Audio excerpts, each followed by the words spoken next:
RCL 957 kami ada bersama Anda. Sahabat RCL, hai, selamat pagi, selamat siang. Karena kita nggak tahu ya yang nonton ini pagi, siang, atau sore. Tapi yang pasti, sahabat RCL saat ini, Mei Junadi dan juga kru yang bertugas, kita lagi jalan-jalan lagi nih. Nyari tahu potensi apa sih yang ada di Kabupaten Sukabumi, khususnya di daerah Sukalarang ini, sahabat RCL. Dan di kiri sudah ada Mbak ya, karena kelihatan muda banget. Mbak Sakura, ini salah satu tokoh muda perempuan, sahabat RCL ya. Dan mungkin sebagian masyarakat Sukabumi udah kenal deh sama wajah yang satu ini. Dan di sebelah kiri ini adalah Mbak Sakura. Kalau kita ngobrol hari ini sebagai pemilik yang dimsum ya Mbak ya. Karena mungkin orang kenalnya, oh pemilik itu, pemilik ini, oh si itu, si ini. Beda-beda tokohnya.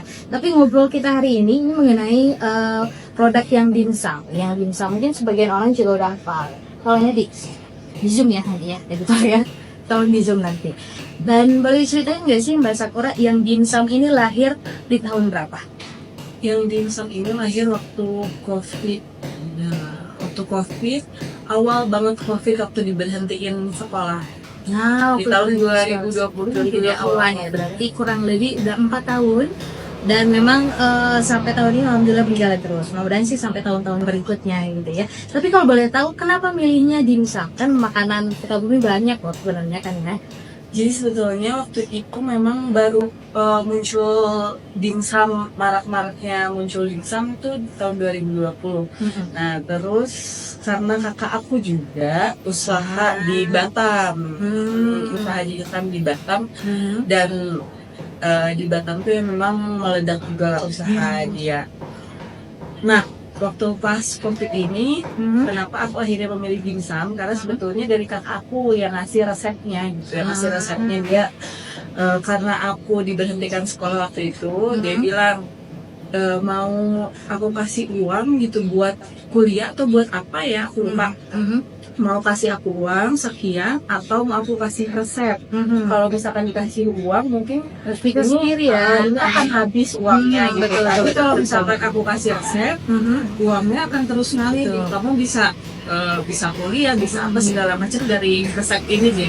Jadi akhirnya aku milih ngambil resep dan berjalan sampai sekarang. Luar biasa. Tapi kakaknya hebat loh ya. Jadi pilih-pilihannya tuh antara uang atau resepnya. Karena kalau uang, apalagi dipegang anak muda, pasti kayaknya hitungan menit udah lenyap gitu kan ya. Beda kalau resep, ternyata bisa berjalan sampai hari ini. Berarti awal bikin usaha ini tuh lagi sekolah. Iya, waktu udah diberhentiin. Jadi waktu itu waktu COVID itu kan kita lagi ujian akhir sekolah, ujian akhir sekolah terus tiba-tiba diberhentiin kan.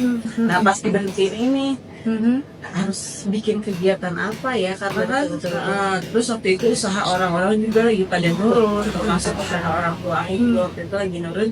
Jadi bikinlah ini gitu. Makanya kita sampai sekarang nih belum ada offline store-nya. Jadi karena awalnya waktu itu juga memang usaha online, waktu COVID kan belum boleh ya. Belum boleh ya, karena ada sistem PPKM itu. Jadi nggak bisa langsung pelayanan sama masyarakat juga gitu kan ya. Dan mungkin menerap sampai sekarang. Mudah-mudahan ke depannya bisa ngebangun toko store-nya secara offline ya. Berarti kalau misalkan penjualannya offline, berarti ada pesanan dulu baru disediakan atau kayak gimana sistem jualnya? Kita ready stock terus kalau untuk yang frozen. Nah kalau misalkan untuk yang datang ke sini atau enggak order di Grab itu kita kukus doang sih, tinggal dikukus terus langsung dikirim. Betul-betul, karena memang kalau dimsum ini sendiri bukan makanan yang harus diolah berat-berat gitu kan, enggak ya, enggak perlu pengolahan yang gimana-gimana, praktis sebenarnya.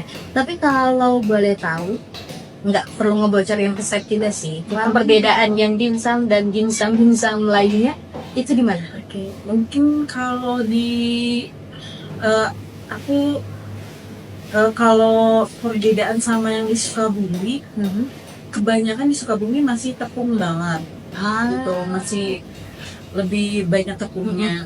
Itu memang persenannya 80% kayak daging, 20%-nya baru tepung-tepungan. Jadi memang cocok buat yang lebih suka kualitas daripada harganya itu sendiri. Kalau boleh tahu harganya dan segi kemasan memang segede ini ya? Iya, segede itu. Ini si 12 piece harganya 40.000 untuk yang udah dikukus. Kalau untuk yang frozennya 35.000. beda 5.000 sebenarnya sih. Tapi varian rasa, karena kan kalau dimsum tuh yang aku tahu ada banyak rasanya. Ya. Apa aja? Nah sebetulnya ya kalau misalkan kita ada kata dimsum itu kan artinya sebetulnya makanan kecil kan. Ada hakalnya, ada lumpia, ada lumpia ayam, lumpia udang, terus ada siomay, ada juga bapau. Nah itu semua masuk ke dalam kategori dimsum. Tapi di yang dimsum ini baru ada siomaynya aja, yang orang-orang lebih kenal sebagai dimsum gitu. Sebenarnya kan dimsum tuh makanan kecil. Nah ini ada siomaynya aja. Nah untuk rasanya kita baru punya rasa ayam aja. Tapi ada yang ayam jamur juga, ada yang ayam rendang. Berarti variannya ayam, tapi memang ada dua ya pilihannya, ada ayam jamur, ayam rendang, sama yang ayam original. Ayam original sama ayam rendang. Kayaknya perlu dicoba nih. Memang siap dibungkus. Tapi kalau boleh tahu, karena kan posisinya lagi COVID gitu kan ya, yang lain lagi merosot gitu kan, ini usaha justru ini mencoba apa ya, istilahnya nantang diri lah ya, buat ngebangun usaha. Yang bikin optimis waktu itu Kak Sakura boleh ceritain nggak sih, apa sih? Aku pede aja lah mau ngejalanin usaha ini.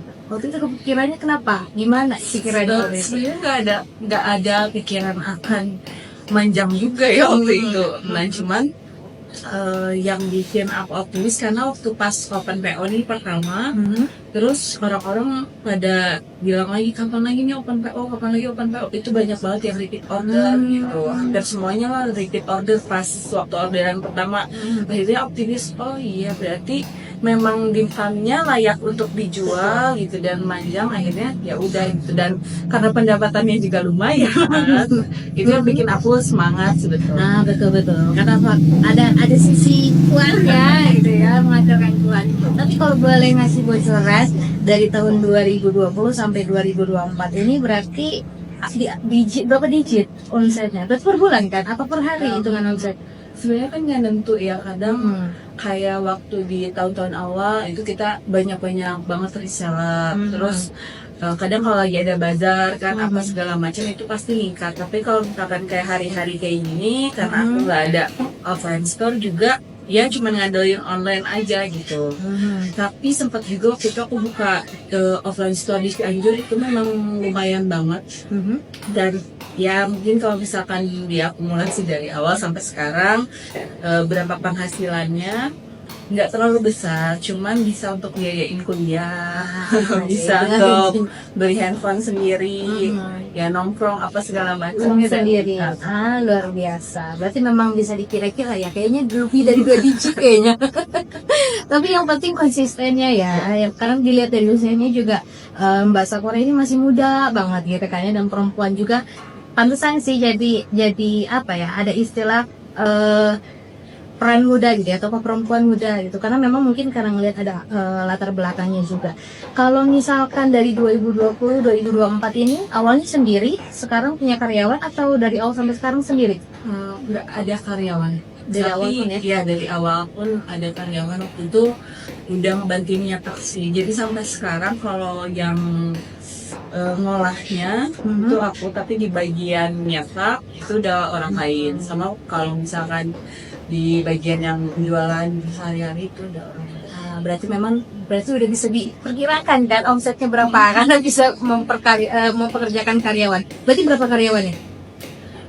Tapi kita panggilannya karyawannya kan karena tergantung produksi aja, paling 2-3 orang. Iya lumayan lah ya. Di usia muda udah bisa jajan sendiri gitu kan ya. Di luaran sana tuh banyak pemuda, khususnya perempuan gitu kan ya, yang justru lebih mikirnya mungkin enak menikmati masa muda. Justru kalau ini tuh bahasa Sakura tuh lebih gambarannya menikmati masa muda tapi dengan cara positif gitu kan ya. Mudah-mudahan obrolan kita hari ini bisa jadi contoh juga, bisa jadi inspirasi buat para perempuan muda di luaran sana, khususnya perempuan-perempuan muda yang ada di Kabupaten Sukabumi. Terakhir, kalau pengen beli di sini Mbak Sakura, kalau pengen beli itu berarti di Grab aja? Iya, atau bisa di nomor HP? Ada di aplikasi ya, Grab atau Gojek. Di IG juga ada IG-nya @tiomdimsum_. Terus juga boleh langsung ke toko, bisa. Bisa boleh disebutin nggak lokasi kita di sini di Oh mana? iya, aku ini lokasi jualan offline-nya untuk frozen food-nya atau mau yang langsung dibungkus juga bisa makan langsung di Has Milk, ada di Cimangkok di Ah Sukalapa. iya betul, itu lebih praktis ya, karena kita juga tadi googlingnya itu. Iya, tinggal di Posisinya. Google Maps Ah betul, aja. karena ada di Has Milk. lokasi yang sama ya. Terakhir, benar-benar terakhir ini sebelum kita tutup obrolan, ada apa ya, lebih ke ajakan atau mengingatkan para perempuan muda di luar sana supaya pengen produktif tuh kayak gimana? Boleh dikasih apa ya, jangan kah? Lebih ke tips aja sih, berbagi tips aja. Oke. Supaya produktif ya, apa ya, aku juga awalnya anaknya rebahan sih, terus tiba-tiba produktif tuh karena ya aku selalu merasa waktu yang aku punya tuh harus bermanfaat di setiap waktu yang aku pakai tuh untuk hal apa sih. Dan yang paling bikin akhirnya pengen produktif ya karena udah di usia waktu itu aku udah dimulai usia 19 tahun tuh udah ada rasa malu untuk minta uang ke orang tua. Itu yang jadi motivasi akhirnya ya mau nggak mau kita harus produktif gitu. Mau nggak mau harus ambil segala macam kerjaan, segala macam hal yang menghasilkan cuan gitu yang bikin kita produktif juga itu sebetulnya. Betul-betul harus ada rasa malu itu ya kata kuncinya ya, quotes-nya, rasa malu untuk bergantung ke orang tua, apalagi kalau usia 19 tahun sebenarnya usia matang ya, bisa dibilang usia matang. Kalau gitu Mbak Sakura, terima kasih sudah mau diajak ngobrol hari ini, ngobrol barengan Radio Citra Lestari. Dan sahabat RCL, itu dia obrolan kita bersama dengan pemilik yang dimsum, Mei Junandi yang bertugas. RCL, kami ada bersama Anda.